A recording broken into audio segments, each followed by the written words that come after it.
नमस्कार, स्वागत है आपका आईटी नाउ की बेहद खास पेशकश कल की तैयारी में। मैं हूं आपके साथ प्रशांत पांडे। जी आप, एक ऐसा शो जो आज के बाजार के हिसाब से आपकी कल की खास तैयारी कराता है।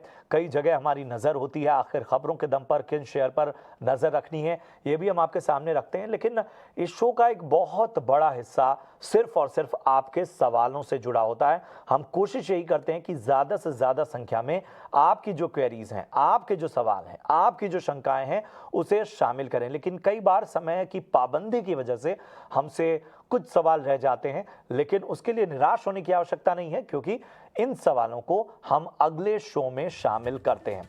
और कल की तैयारी में अपने सवाल भेजने के लिए बड़ा ही आसान सा तरीका, फिलहाल जो आप अपने स्क्रीन पर देख रहे हैं ये सोशल मीडिया वाला तरीका है, यानी ट्विटर और फेसबुक पर #KKT स्पेस अपना सवाल भेजकर आप अपने सवाल हम तक पहुंचा सकते हैं। इसके अलावा व्हाट्सएप के जरिए भी आप अपने सवाल हम तक भेज सकते हैं। व्हाट्सएप नंबर आपके स्क्रीन पर फ्लैश हो रहा है और इस व्हाट्सएप नंबर पर आप जब भी अपने सवाल भेजिए तो अपना और अपने शहर का नाम जरूर लिखिए। आपके सवालों को हम शो में शामिल करते हैं। आज नहीं अगर शामिल कर पाए तो कल आपके सवालों को जरूर हम शामिल करेंगे। इसके अलावा आज जो है आपके सवालों पर भरोसेमंद राय देने के लिए दो बेहद खास मेहमान जुड़ रहे हैं। सबसे पहले परिचय उनका करा दूं। हमारे साथ विनीत बोलिंजकर साहब है, वेंचुरा सिक्योरिटीज से। विनीत जी, बहुत बहुत स्वागत आपका। और हमारे साथ जैनम ब्रोकिंग से किरण जानी साहब हैं। किरण जी, आपका भी बहुत बहुत स्वागत। इससे पहले मैं अपने एक्सपर्ट्स की ओर रुख करूं, जरा मार्केट पर आज निगाह डाल लेते हैं। तो कह सकते हैं कि एक आदत सी हो गई है तेजी की भारतीय बाजारों को, और तेजी भी ऐसी वैसी नहीं, नए नए हाईज बनते हैं। आज अगर निफ्टी को देखें तो निफ्टी 19,700 के ऊपर गया, लगभग 150 अंकों की यहाँ पर तेजी नजर आई। सेंसेक्स में भी लगभग 550 अंकों की कह सकते हैं तेजी, यहाँ भी सेंसेक्स 66,590 के लेवल तक पहुंचा। और बात करें बैंक निफ्टी की, जो इनिशियली थोड़ा दबाव में था, लेकिन उस वक्त मिड कैप आईटी शेयरों ने, मेटल शेयरों ने जो है वो निफ्टी को सहारा दिया, लेकिन बाद में निफ्टी बैंक ने भी वापसी की। 45,450 के लेवल पर जो है वो बंद हुआ। 630 अंकों की तेजी निफ्टी बैंक में नजर आई और इस तेजी को लीड किया आईटी, मेटल, इसके अलावा बैंकिंग स्टॉक्स ने, और इसके साथ ही HDFC bank, Reliance Industries limited, इन सभी ने इस तेजी को लीड करते नजर आए। प्रेशर था ओएनजीसी, टीसीएस, हीरो मोटो, टाटा मोटर्स ऐसे स्टॉक्स पर नजर आया। एडवांसेस का पलड़ा जो था वो भारी दिखा। 1323 के एडवांसेस और डिक्लाइन जो थे उन पर हावी दिखे डिक्लाइन पर, क्योंकि डिक्लाइंस की संख्या 845 रही। तो ये है बाजार का पूरा ब्यौरा जो हमने आपके सामने रखा। अब जरा विनीत जी, सबसे पहले मैं आपके पास आना चाहूंगा। जैसा मैंने कहा, इस तेजी की आदत हो गई है। ये शायद तीसरा हफ्ता ऐसा है जब हम बहुत बड़ा करेक्शन या किसी तरह की जो वॉलेटिलिटी का जिक्र करते हैं, जब इस तरह की तेजी नजर आती है वो नजर नहीं आ रहा। क्या कोई शॉक नहीं है? और एक मैच्योरिटी जो है बाजार की, जो हमने देखा कि पोस्ट कोविड नजर आई, उसमें हम एक अपग्रेड देख रहे हैं। देखिए, हम एक यूक्रेन रशिया वॉर का फॉलोआउट का हम समझ रहे थे कि आईटी सेक्टर बुरी तरह से परफॉर्म करेगा, इसलिए हम इस पे अवॉइड पे थे सेक्टर पे। बट आप देखेंगे इसके भी नतीजे काफी ठीक ठाक आ रहे हैं। अभी भी हम अंडरवेट है आईटी के, लेकिन ये एक ही सेक्टर था जो हमें लगता था कि सेक्टर को ड्रैग करेगा। बट अभी ये जिस तरह से स्टेडी प्रॉफिट्स आ रहे हैं सब कंपनीज के, इसे हम एक ही अनुमान लगा सकते हैं कि मार्केट में कोई ड्रैग नहीं है। एंड अगर आप देखेंगे तो ज्यादा करके तेजी मिड कैप और स्मॉल कैप सेक्टर्स में थी, और आपका जो लार्ज कैप स्टॉक्स थे वो इतने पार्टिसिपेट नहीं कर रहे थे। लेकिन आज के ट्रेड के बाद आप कह सकते हैं कि the bulls are back in the large caps, और हमें लगता है कि HDFC bank, Reliance, ITC and SBI particularly will do very well. हमें ऐसा लगता है क्योंकि आप देखोगे कि बहुत सारे स्टॉक्स, आप अगर पेग रेशो पे भी आप अंदाजा लगा लो या प्राइस टू बुक वैल्यू पे भी अंदाजा लगा लो, तो ये सब स्टॉक्स काफी सस्ते हैं, ग्रोथ इंटैक्ट है, और इन्होंने बिल्कुल पार्टिसिपेट नहीं किया था, और इनकी growth better than the market है। तो हमें लगता है कि ये सारे स्टॉक्स अच्छी तरह से परफॉर्म करेंगे, specially HDFC bank and SBI जो काफी ड्रैग किए हुए ओवर द लास्ट 1 ईयर। तो हमें लगता है कि आगे जाके इनमें ये दो स्टॉक्स लीड ले सकते हैं अलॉन्ग विद रिलायंस। ठीक है, तो ये था बाजार पे नजरिया विनीत जी का। चलिए, जैसा कि मैंने हमेशा कहा है कि ये आपके सवालों का शो है, तो सवालों का सिलसिला शुरू करते हैं। सुनील है महाराष्ट्र से और इनका सवाल है, एचडीएफसी बैंक के 900 शेयर इनके पास हैं, 1642 के लेवल पर इन्होंने लिया है, लॉन्ग टर्म के लिए नजरिया चाहते हैं। किरण जी बताएं, आज तो जो अनुमान के मुताबिक नतीजे रहे उससे बैंक में तेजी भी नजर आई और नंबर्स जो हैं वो काफी बेहतर रहे। किस तरह से राय देंगे इस पे? सो ओवरऑल एचडीएफसी बैंक की अगर हम बात करें तो डेली चार्ट के ऊपर कहीं न कहीं उसके जो प्रीवियस ब्रेकआउट लेवल थे 1680 1670 उसके आसपास एक रेजिस्टेंस फेस कर रहा था। नीचे में हमने देखा कि जब भी ये स्टॉक नीचे आता है कहीं न कहीं 20 डेज 50 डेज मूविंग एवरेज का एक अच्छा सपोर्ट क्लस्टर सपोर्ट बन चुका है। वहाँ से मल्टीपल टाइम ये बाउंस भी हो चुका है। लास्ट टाइम हमने देखा था कि बाउंस होके ये स्टॉक ऊपर में 1750 तक गया था। सो ओवरऑल काफ़ी स्ट्रक्चर बुलिश है। आज वॉल्यूम के साथ एक रिबाउंड हमने देखा था, लग रहा है कि ये कंटिन्यू रह सकता है। तो एक स्ट्रिक्ट स्टॉप लॉस इनको फॉलो करना रहेगा नीचे में 1630 का। 1630 के स्टॉप लॉस से आप इस पोजीशन को होल्ड रखिए और जिस तरह के चार्ट पैटर्न है आप एटलीस्ट ऊपर में 1750 तक के लेवल्स एक्सपेक्ट कर सकते हो। जैसे आपने बताया कि लॉन्ग टर्म के लिए है, तो जैसे ही 1750 का लेवल क्रॉस होता है उसके बाद आप 2000 तक के भी लेवल एचडीएफसी बैंक में एक्सपेक्ट कर सकते हो। तो ओवरऑल 1630 के स्टॉप लॉस से मेरे हिसाब से इनको होल्ड रखना चाहिए। तो होल्ड करने की सलाह आपको, और 1700 तक के लेवल और 2000 तक के लेवल्स आपको यहाँ पर देखने को मिल सकते हैं। अगले दर्शक की ओर बढ़ते हैं। संजय प्रजापति हैं और इनका सवाल है, अदानी गैस के 2200 शेयर इनके पास हैं, 120 के भाव पे, 120 होल्ड करें या फिर सेल करें? क्या होगी विनीत जी इनको सलाह? नहीं, आप प्लीज होल्ड कीजिए ये शेयर पे, क्योंकि देखिए इसमें दो चीजें हैं। ग्रोइंग सेक्टर है, अडानी ने बहुत सारे लाइसेंस जीते ज्योग्राफिक एरियाज में। और तीसरी चीज क्या है, इनकी जो डेट है वो it is only one time EBITDA, मतलब 1 साल का एबिटा कमाए तो ये आ जाएंगे। लेकिन हुआ क्या है कि आफ्टर द जो अडानी का हिंडनबर्ग एपिल सागा हुआ था, उसके बाद में शेयर बहुत सेलिंग प्रेशर में है और इसमें कोई इंस्टीट्यूशनल बाइंग नहीं आ रही, इसलिए ये स्टॉक्स नहीं बढ़ रहे। बट हमें लगता है कि और इतने दिन आपने होल्ड किए हैं तो आप और 1 महीना होल्ड कीजिए। तब तक आपका सुप्रीम कोर्ट का भी वर्डिक्ट आ जाएगा, उसके बाद में आप इसमें आप और स्टॉक ऐड भी कर सकते हो इसमें। तो हमारे राय रहेगी कि आप होल्ड कीजिए और सुप्रीम कोर्ट की डिसीजन आने के बाद में अगर ठीक ठाक डिसीजन आती है तो आप इसमें ऐड करेंगे तो आपको अच्छी खासी प्रॉफिट मिल जाएगी। ठीक है, तो यहाँ पर होल्ड करने की आपको भी सलाह। बढ़ते आगे, सत्यनारायण मीणा है, एलआईसी के इनके पास 15 शेयर हैं, 904 के भाव पे, और ये भाव कहीं ना कहीं आईपीओ के लेवल का ही है। जाहिर सी बात है कि लगातार आय जो एलआईसी है उस पर लोग नज़रिया चाहते हैं। हमने कई बार इस पर बहुत स्पष्ट, हमारे एक्सपर्ट्स हैं उन्होंने नज़रिया दिया है, लेकिन आपके सवालों को शामिल हम करेंगे। बताएं किरण जी, क्या होगा, क्या होगी आपकी राय?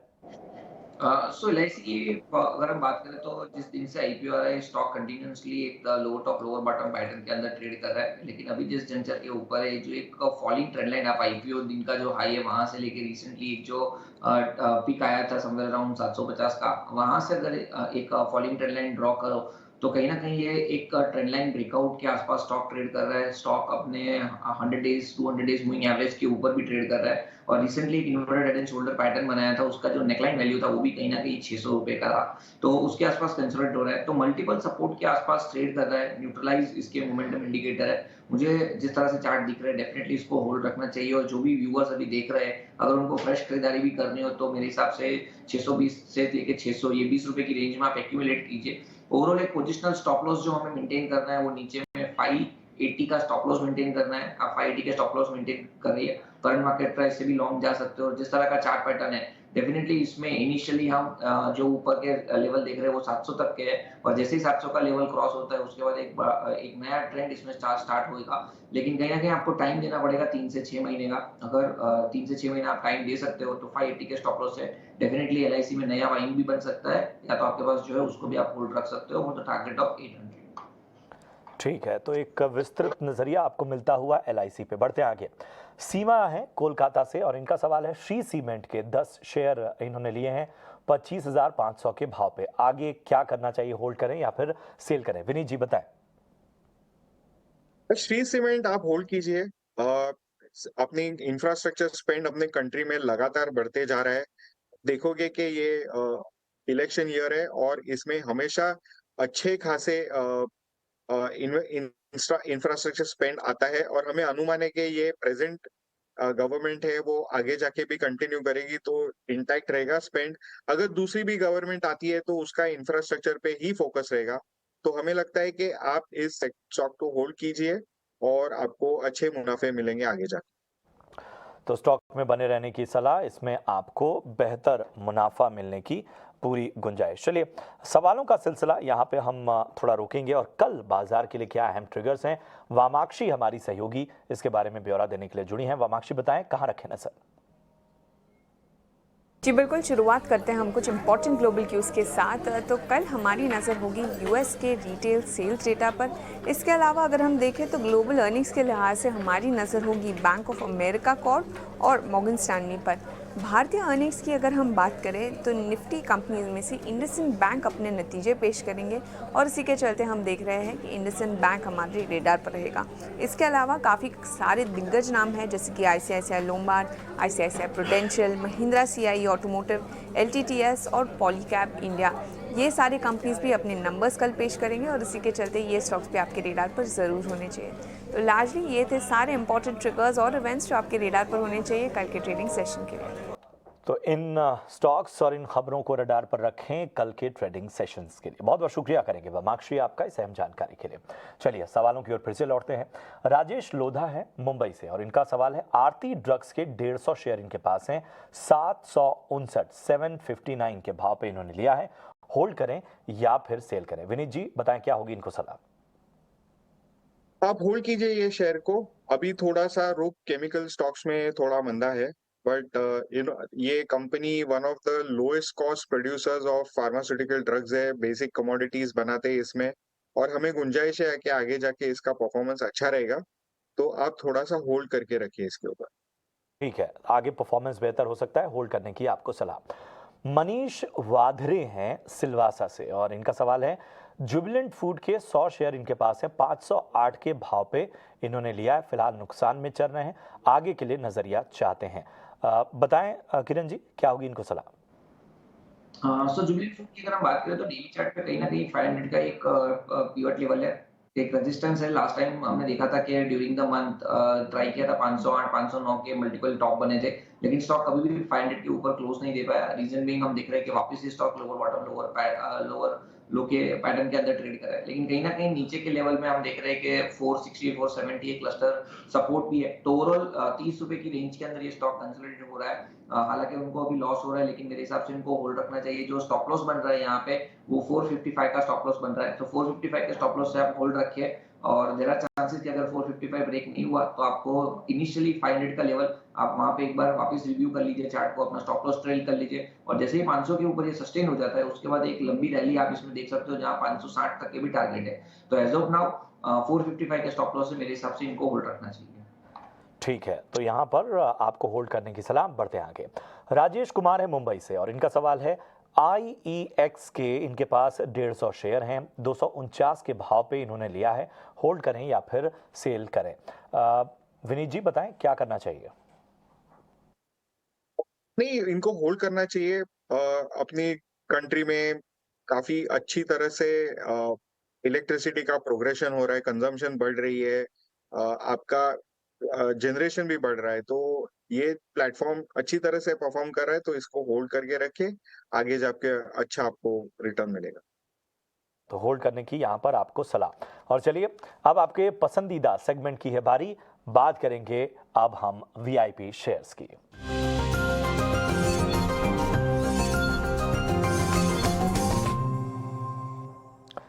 तो सबसे पहले किरण जी, मैं आपके पास आना चाहूंगा, बताएं क्या है आपकी एडवाइस?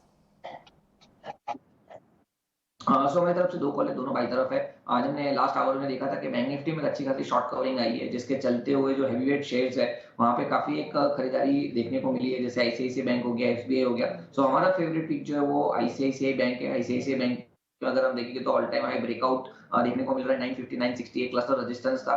3 बार उसने वहां पे एक रेजिस्टेंस फेस किया था, लेकिन हर टाइम जब भी स्टॉक में करेक्शन आया high top high bottom pattern के अंदर ट्रेड कर रहा था।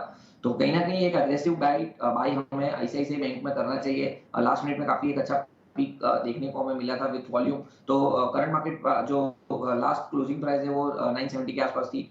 तो कोई भी डिप आता है या करंट मार्केट प्राइस से हमें लॉन्ग करके जाना चाहिए। ओवरऑल जिस तरह की चार्ट पैटर्न है, जिस तरह से मोमेंटम इंडिकेटर देख रहे हैं तो लग रहा है कि ऊपर में कहीं ना कहीं 995 तक के टारगेट आईसीआईसीआई बैंक में आ सकते हैं, और ऐसा स्टॉप लॉस जो हमें मेंटेन करना है वो 949 मेंटेन करना है। नेक्स्ट जो कॉल है वो एचडीएफसी एएमसी है। यहाँ पे भी हमने देखा था कि काउंटर काफी एक बीटन डाउन काउंटर था, वहां से एक अच्छी सी रैली हमने 1700-1800 के लेवल से 2300 तक देखी है। अब यहाँ पे स्टॉक कितने दिनों से कंसोलिडेट हो रहा था, लेकिन वापस अपने high top higher bottom pattern के अंदर ट्रेड कर रहा है। ऊपर में आप मोमेंटम इंडिकेटर देखोगे या तो डेली प्राइस चार्ट के ऊपर देखोगे तो एक बड़ा सा डबल बॉटम पैटर्न ब्रेकआउट देखने को मिल रहा है। सो एचडीएफसी एएमसी भी 2380 के आसपास की सेटलमेंट है, लॉन्ग करके जाएंगे। 2420 एज अ टारगेट हम देख रहे हैं and 2360 as a stop loss हम मेंटेन करेंगे एचडीएफसी एएमसी में। So ICICI bank and HDFC AMC both are the buy calls. ठीक है, तो यहाँ दो स्टॉक्स पर जो हैं वो बेहतर मौके बनते हुए नजर आएंगे, आईसीआईसीआई बैंक और एचडीएफसी एएमसी, किरण जी की राय में। चलिए बढ़ते हैं आगे और बात करते हैं विनीत जी की। विनीत जी, आप बताएं वीआईपी स्टॉक्स में आपकी कहाँ नजर है? हमें एलटी फूड्स पसंद आता है इस लेवल्स पे। इसके कारण ये है कि आप देखोगे कि यूक्रेन रशिया वॉर काफी इंटेंस होते जा रहा है, और हाल ही में रशिया ने जो यूक्रेन से जो ग्रेन आता था उसका कॉन्ट्रैक्ट रिन्यू नहीं किया है। तो उसकी वीट की अवेलेबिलिटी कंस्टेंट होने के कारण हमें लगता है कि राइस के प्राइसेस बहुत बढ़ जाएंगे। दूसरी चीज कि अगर आप देखोगे पाकिस्तान में क्राइसिस है, तो वहां से फाइनेंशियल क्राइसिस होने के वजह से इंडिया का मार्केट शेयर बासमती में इम्प्रूव हो रहा है।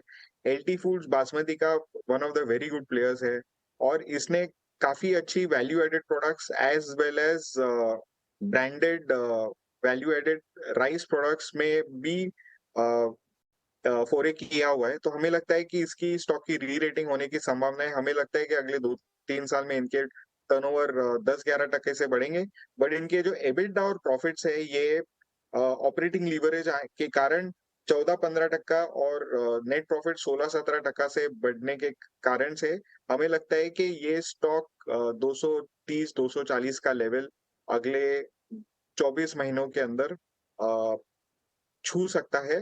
हमें लगता है कि डाउनसाइड रिस्क बहुत कम है, और आपको दिखेगा कि ये अच्छी खासी बढ़त ले सकता है ये स्टॉक। ठीक है, तो एलटी फूड्स जो है यहाँ पर बेहतर मौके बन सकते हैं। 24 महीने का नजरिया रखिए, 238 तक के टारगेट यहाँ पर, और स्टॉक में आज 7% से ऊपर की तेजी नजर आई। और क्या क्या वो फैक्टर्स हैं जो इसको ड्राइव करने वाले हैं आने वाले वक्त में, ये भी विनीत जी ने बखूबी समझाया। चलिए, अपने दोनों खास एक्सपर्ट्स का, विनीत जी और इसके साथ ही किरण जी, आप दोनों का बहुत बहुत शुक्रिया शानदार विश्लेषण के लिए और दर्शकों के इन आम निवेशकों के सवालों पर बेहतर राय देने के लिए। फिलहाल कल की तैयारी की पूरी टीम को दीजिए इजाजत। आप देखते रहिए ईटी नाउ स्वदेश। नमस्कार।